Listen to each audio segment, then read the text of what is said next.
I'm Ryan, you're watching 60 Cycle Hum, and guess what? I don't know everything! If you watched more than a few of my videos, you probably had that figured out already. I'm certainly not surprised at all. But anyways, at the top of the list of things that I didn't know, and now I know them, I've been powering my Boss HM2 wrong. I did a video last week showing how I like to use my HM2. I used it for like a surf rock sound, and then I did a comparison against a bunch of other classic and modern distortion pedals. And a bunch of you commented telling me that very fact that I'm not powering it correctly, which answers a few questions. I've been wondering forever why the LED on here is so just ridiculously dim. I don't know if you can even see it going on and off on the monitor there. It's just barely on. If it's in the dark, you can tell that it's on. So, the early Boss pedals, they used a different power supply. I learned all this recently. And basically it translates to a 12 volt power supply. Then they standardized everything later on into the late 80s, early 90s, I think, to make them all 9 volt. So I've been voltage starving this HM2, potentially making it sound different. That's the question we're going to answer here today. So anyways, I wanted to show off a few things. First of all, we'll plug in a 12 volt power supply here. And you'll see that, yes, indeed, that LED glows bright now. And then also, you might have noticed in my last video that that LED would start to glow brightly, randomly seemingly, when I was shooting it out with other pedals. Well, if you've got it daisy chained with a modern Boss pedal, like this Dynadrive here, even though both of them are on a 9 volt power supply, something to do with the magic that causes electricity to work and these pedals to work, bridges the gap and sends power across the lines to the HM2 and gives it the correct amount of power. That's if you're not using an isolated power supply. I'm using this cheap Joyo power brick here. Obviously not isolated because it is giving the full amount of power to the HM2. So there's another way to get around that issue. But I'm going to swap between the 9 volt that it's plugged into right now and this 12 volt I have right here. And I've also got another pedal, a vintage Super Overdrive, a 1985 according to the serial number. No, I did not. I did not paint this thing. The previous owner spray painted it black and then tried to scrape it all away, and it's all a great big sad mistake, but it still sounds great. This is a really fun, like Tube Screamer style pedal here. So I'm going to try it with this as well to see if there's a difference in sound and performance running on the correct power. Also, you might have noticed that all the other YouTubers are going HM2 crazy right now. Well, we're all just very excited. I was actually, taken by surprise because I'd been planning my video last week, and then Boss went and announced that they're working on a Waza HM2. And so now all the other channels are going crazy, showing off their HM2s. And the reason for that is, first of all, is how we make a living, getting clicks and getting traction on our channels. It pays bills for us, and Christmas is coming up, so deal with it. Secondly, it's a really fun pedal.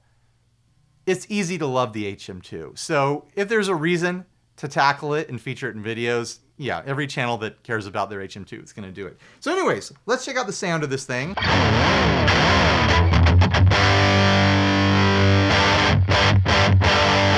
There it is on 9 volt. Give you my clean channel, just so you can make sure I'm not cheating.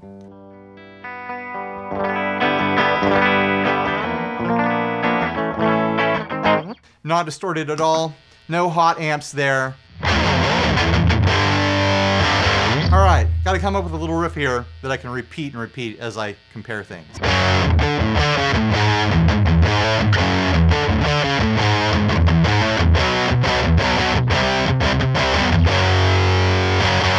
That ought to do it. All right, now 12 volts, full power. Let's see if there's any difference.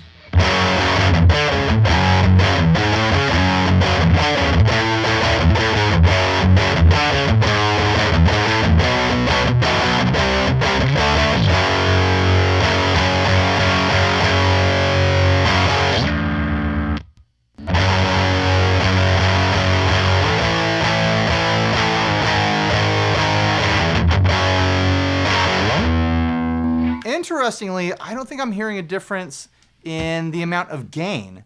What I'm hearing is an EQ shift. Brighter on the 12 volt setting.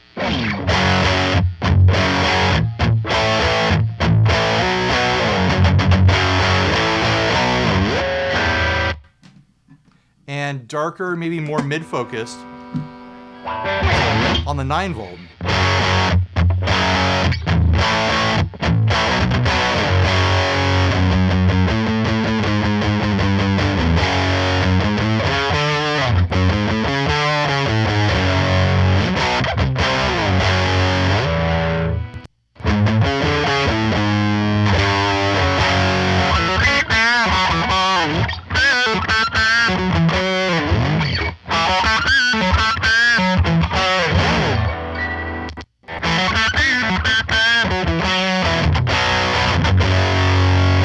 There might be a slight gain difference, but it's not enough of a difference for me to think that it's noticeable. That EQ difference is noticeable though.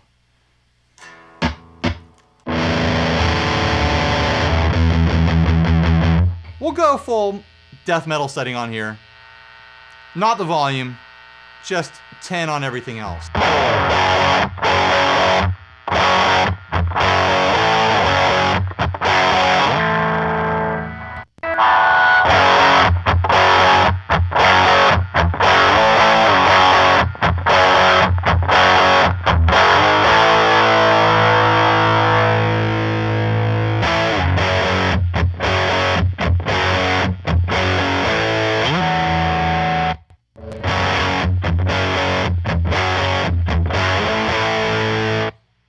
Maybe it's just because I'm used to it, because I've been using it that way for so long, but I kind of like the voltage-starved sound better.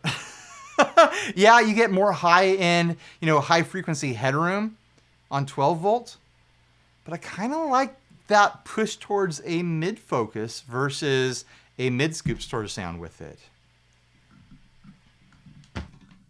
Let's see if I can pull back the highs a bit more and get the sound I like on the 12 volt setting.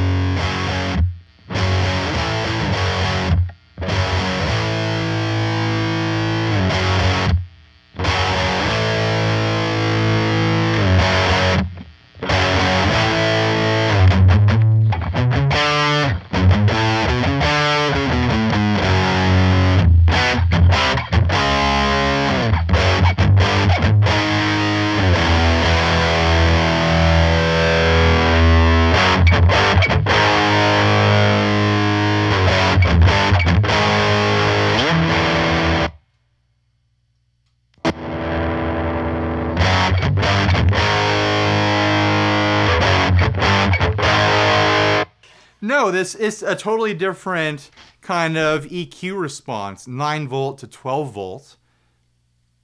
It's darker and muddier in a mid-push sort of way on 9 volt that I honestly really like. I'm usually running into a pretty bright amp, so that kind of does it for me, kind of fixes what I do. But I don't know, it's really fun to know that that's there, that if I want a more traditional, heavy metal sound, all I have to do is plug it into a 12 volt. Let's try the SD1 now. This poor mangled little guy.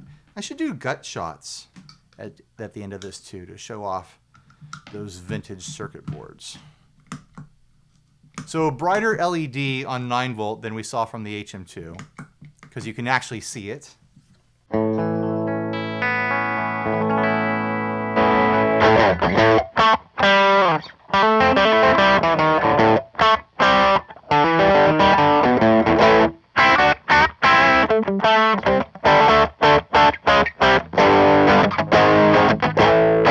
Classic fizzy tube screamers kind of tone there. The kind of tone that is like a recipe sort of drive. You add that into a hot amp or before another drive, and it just takes it to another level.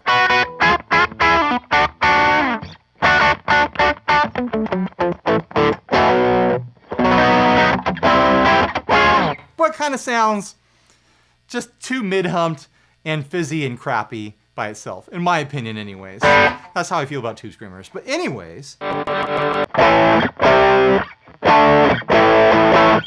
that'll be fine for our purposes for the time being. All right, 12 volts. LED looks about the same-ish to me, maybe a slight bit brighter.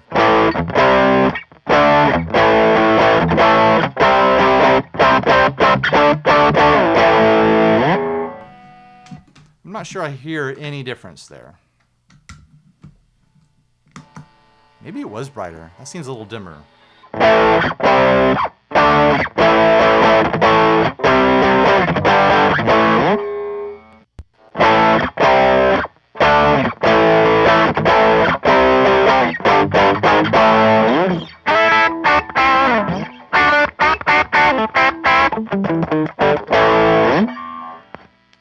Back to 9 volts.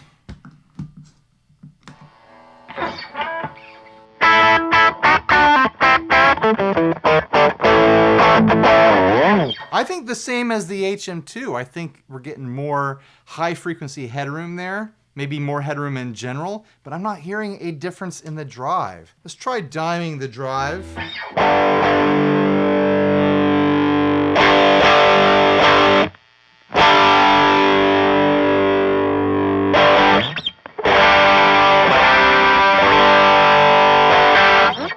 Back to 12 volts.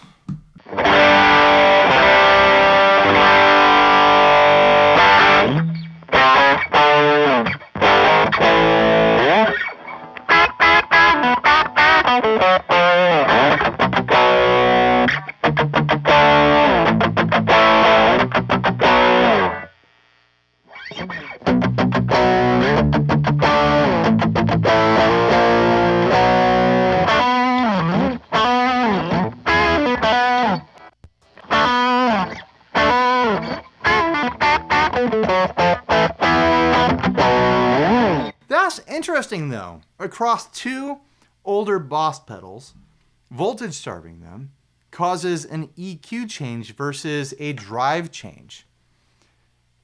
I'd like to know why. People who know things, explain it to me down in the comments section. Let's do some gut shots. Want to look at the guts? Take a peeky peek inside these old boys here.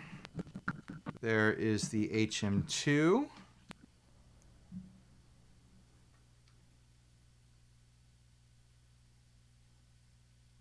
Pretty old school components there. Little Circuit City built on that board. I don't know what any of that stuff does.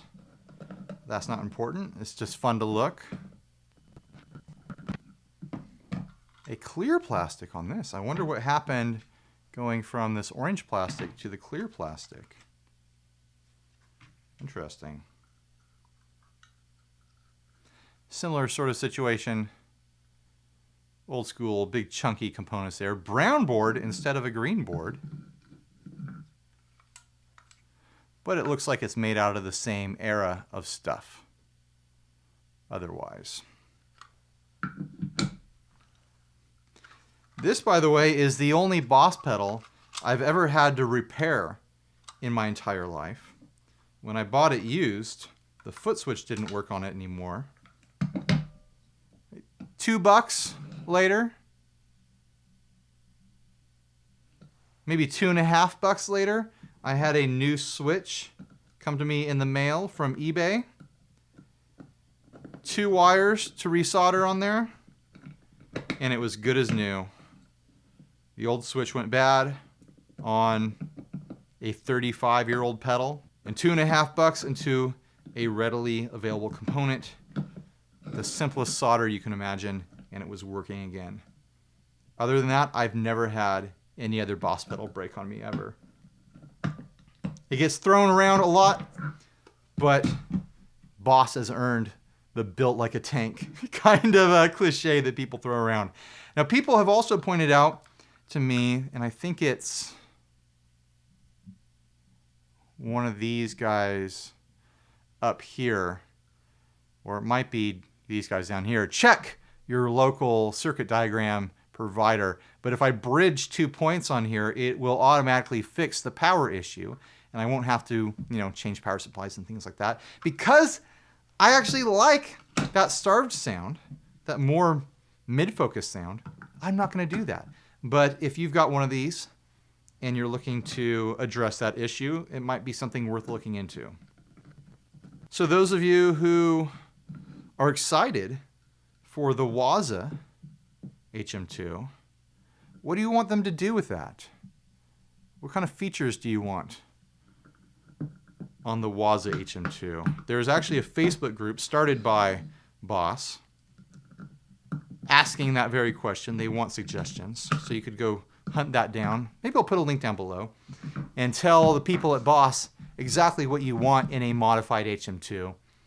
Sky's the limit, really. I mean, you've seen Waza stuff. They're going to put a little flick switch somewhere, maybe one there to give you, some different options. And then, of course, a classic stock setting. All right. Thanks for watching. Please like, subscribe, dislike, leave me rude and nasty comments. Support us on Patreon, and stay tuned for this nasty little jam I'm going to do. Oh, I should put the SD1 in line as well. I think I might play something kind of grungy in 90s. I'm wearing the flannel for it, right? All right. Bye, everyone. Stay grounded.